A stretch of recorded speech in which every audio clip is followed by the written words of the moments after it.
شروع اللہ کا نام لے کر جو بڑا مہربان نہایت رحم والا ہے۔ یاسین، حکمت بھرے قرآن کی قسم، تم یقیناً پیغمبروں میں سے ہو، بالکل سیدھے راستے پر۔ یہ قرآن اس ذات کی طرف سے اتارا جا رہا ہے جس کا اقتدار بھی کامل ہے، جس کی رحمت بھی کامل، تاکہ تم ان لوگوں کو خبردار کرو جن کے باپ داداؤں کو پہلے خبردار نہیں کیا گیا تھا، اس لیے وہ غفلت میں پڑے ہوئے ہیں۔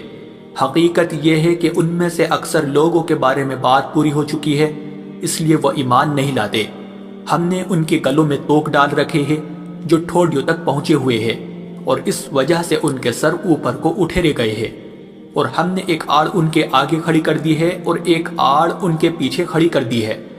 اور اس طرح انہیں ہر طرف سے ڈھانک لیا ہے، جس کے نتیجے میں انہیں کچھ سجائی نہیں دیتا۔ اور ان کے لیے دونوں باتیں برابر ہے، چاہے تم انہیں خبردار کرو یا خبردار نہ کرو، وہ ایمان نہیں لائے گے۔ تم تو صرف ایسے شخص کو خبردار کر سکتے ہو جو نصیحت پر چلے اور خدا رحمان کو دیکھے بغیر اس سے ڈرے، چنانچہ ایسے شخص کو تم مغفرت اور باعزت اجر کی خوشخبری سنا دو۔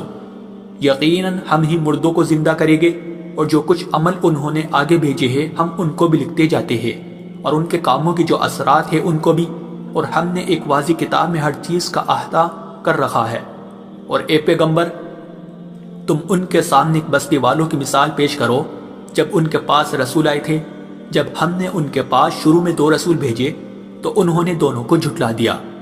پھر ہم نے ایک تیسرے کے ذریعے ان کی تائید کی، اور ان سب نے کہا کہ یقین جانو ہمیں تمہارے پاس رسول بنا کر بھیجا گیا ہے۔ انہوں نے کہا تمہاری حقیقت اس کے سوا کچھ بھی نہیں ہے کہ تم ہم جیسے ہی آدمی ہو،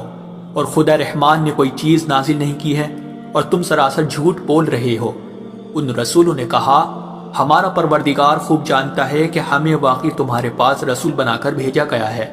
اور ہماری ذمہ داری اس سے زیادہ نہیں ہے کہ صاف صاف پیغام پہنچا دے۔ بستی والوں نے کہا ہم نے تو تمہارے اندر نحوست محسوس کی ہے، یقین جانو اگر تم باز نہ آئے تو ہم تم پر پتھر برسائے گے اور ہمارے ہاتھوں تمہیں بڑی دردناک سزا ملے گی۔ رسولوں نے کہا تمہاری نحوست خود تمہارے ساتھ لگی ہوئی ہے، کیا یہ باتیں اس لیے کر رہے ہو کہ تمہیں نصیحت کے بعد پہنچائی گئی ہے؟ اصل بات یہ ہے کہ تم خود حد سے گزرے ہوئے لوگ ہو۔ اور شہر کے پلے علاقے سے ایک شخص دوڑتا ہوا آیا،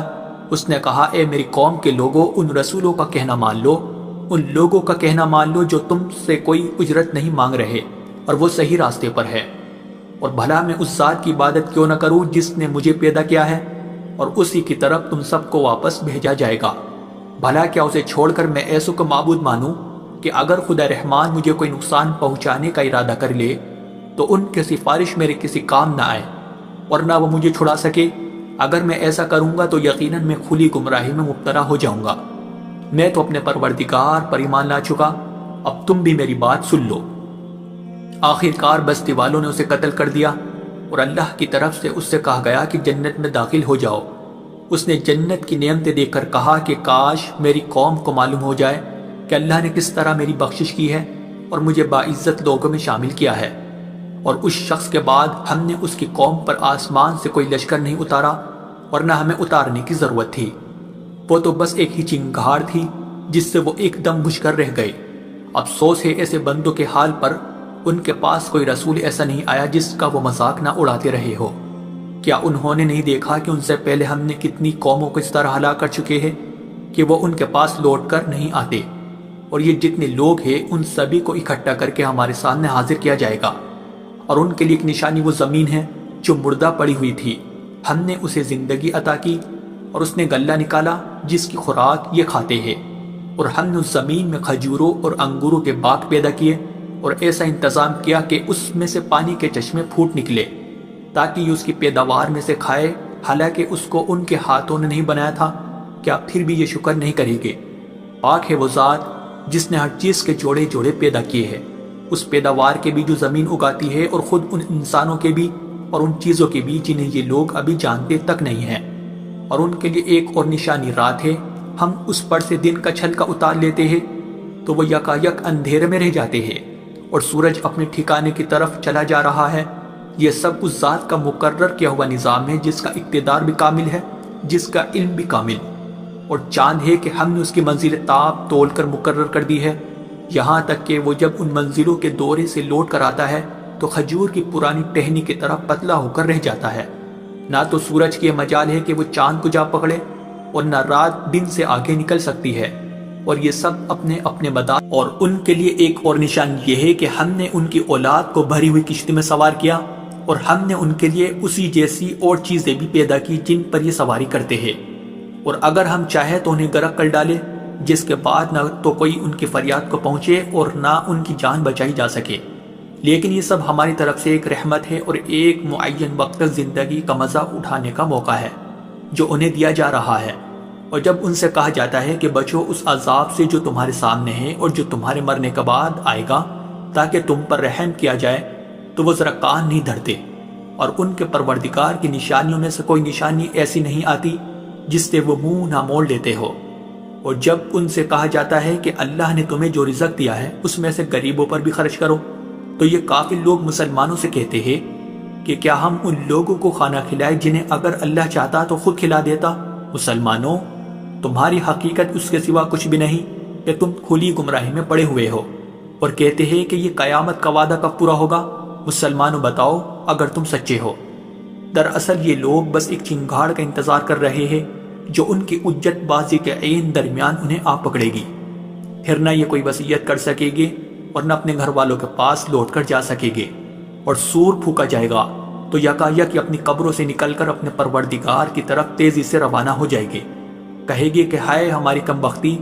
ہمیں کس نے ہمارے مرکز سے اٹھا کھڑا کیا ہے؟ جواب ملے گا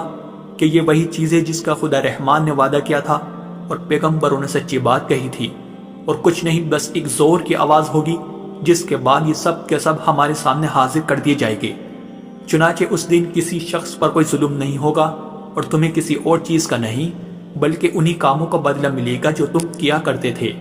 جنت والے لوگ اس دن یقیناً اپنے مشغلے میں مگن ہوگے، اور وہ ان کی بیویاں گھنے سایوں میں آرام دانشتوں پر ٹیک لگائے ہوئے ہوگے۔ وہاں ان کے لیے میوے ہوگے اور انہیں ہر وہ چیز ملے گی جو وہ منگوائے گے۔ رحمت والے پروردگار کی طرف سے انہیں سلام کہا جائے گا، اور کافروں سے کہا جائے گا کہ اے مجرموں، آج تم مومنوں سے الگ ہو جاؤ۔ اے آدم کے بیٹو، کیا میں نے تمہیں یہ تاکید نہیں کر دی تھی کہ تم شیطان کی عبادت نہ کرنا، وہ تمہارا کھلا دشمن ہے، اور یہ کہ تم میری عبادت کرنا، یہی سیدھا راستہ ہے۔ اور حقیقت یہ ہے کہ شیطان نے تم میں سے ایک بڑی خلقت کو گمراہ کر ڈالا، تو کیا تم سمجھتے نہیں تھے؟ یہ ہے وہ جہنم جس سے تمہیں ڈرایا جاتا تھا، آج اس میں داخل ہو جاؤ کیونکہ تم کفر کیا کرتے تھے۔ آج کے دن ہم ان کے منہ پر مہر لگا دیں گے، اور ان کے ہاتھ ہم سے بات کریں گے اور ان کے پاؤں گواہی دیں گے کہ وہ کیا کمائی کیا کرتے تھے۔ اور اگر ہم چاہیں تو یہی دنیا میں ان کی آنکھیں مل یا میٹ کر دیں، پھر یہ راستے کی تلاش میں بھاگے پھرے، لیکن انہیں کہاں کچھ سجا۔ اور اگر ہم چاہیں تو ان کی اپنی جگہ پر بیٹھے بیٹھے ان کی صورتیں اس طرح مسخ کر دے کہ یہ نہ آگے بڑھ سکے اور نہ پیچھے لوٹ سکے۔ اور ہم جس شخص کو لمبی عمر دیتے ہیں اسے تخلیقی اعتبار سے الٹ ہی دیتے ہیں، کیا پھر بھی انہیں عقل نہیں آتی؟ اور ہم نے اپنے ان پیغمبروں کو نہ شاعری سکھائی ہے اور نہ وہ ان کے شایان شان ہیں، یہ تو بس ایک نصیحت کی بات ہے، اور ایسا قرآن جو حقیقت کو کھول کھول کر بیان کرتا ہے تاکہ ہر اس شخص کو خبردار کرے جو زندہ ہو، اور تاکہ کفر کرنے والوں پر حجت پوری ہو جائے۔ اور کیا انہوں نے یہ نہیں دیکھا کہ ہم نے اپنے ہاتھوں کی بنائی ہوئی چیزوں میں سے ان کے لیے مویشی پیدا کیے اور یہ ان کے مالک بنے ہوئے ہیں، اور ہم نے ان مویشیوں کو ان کے قابو میں دے دیا ہے، چنانچہ ان میں سے کچھ وہ ہے جو ان کی سواری بنے ہوئے ہیں اور کچھ وہ ہے جنہیں یہ کھاتے ہیں، نیز ان کو ان مویشیوں سے اور بھی فائدہ حاصل ہوتے ہیں اور پینے کی چیزیں ملتی ہے، کیا پھر بھی یہ شکر نہیں بجا لائے گے؟ اور انہوں نے اللہ کو چھوڑ کر اس امید پر دوسرے خدا بنا رکھے ہیں کہ انہیں ان سے مدد ملے، حالانکہ ان میں یہ طاقت ہی نہیں ہے کہ ان کی مدد کر سکے، بلکہ وہ ان کے لیے ایک ایسا مخالف لشکر بنے گے جسے قیامت میں ان کے سامنے حاضر کر لیا جائے گا۔ غرض اے پیغمبر، ان کی باتیں تمہیں رنجیدہ نہ کریں، یقین جانو ہمیں سب معلوم ہے کہ یہ کیا کچھ چھپاتے اور کیا کچھ ظاہر کرتے ہیں۔ اور کیا انسان نے یہ نہیں دیکھا کہ ہم نے اسے نطفے سے پیدا کیا تھا، پھر اچانک وہ کھلم کھلا جھگڑا کرنے والا بن گیا؟ ہمارے بارے میں تو وہ باتیں بناتا ہے اور خود اپنی پیدائش کو بھلا بیٹا ہے، کہتا ہے کہ ان ہڈیوں کو کون زندگی دے گا جبکہ وہ گل چکی ہوگی؟ کہہ دو کہ ان کو وہی زندگی دے گا جس نے انہیں پہلی بار پیدا کیا تھا، اور وہ پیدا کرنے کا ہر کام جانتا ہے۔ وہی ہے جس نے تمہارے لیے سرسبز درخت سے آگ پیدا کر دی ہے، پھر تم ذرا سی دیر مجھ سے سلگانے کا کام لیتے ہو؟ بھلا جس ذات نے آسمانوں اور زمین کو پیدا کیا ہے، کیا وہ اس بات پر قادر نہیں ہے کہ ان جیسوں کو دوبارہ پیدا کر سکے؟ کیوں نہیں، جبکہ وہ سب کچھ پیدا کرنے کی پوری مہرت رکھتا ہے۔ اس کا معاملہ تو یہ ہے کہ جب وہ کسی چیز کا ارادہ کر لے تو صرف اتنا کہتا ہے کہ ہو جا، بس وہ ہو جاتی ہے۔ غرض پاک ہے وہ ذات جس کے ہاتھ میں ہر چیز کی حکومت ہے، اور اسی کی طرف تم سب کو آخر کار لے جایا جائے۔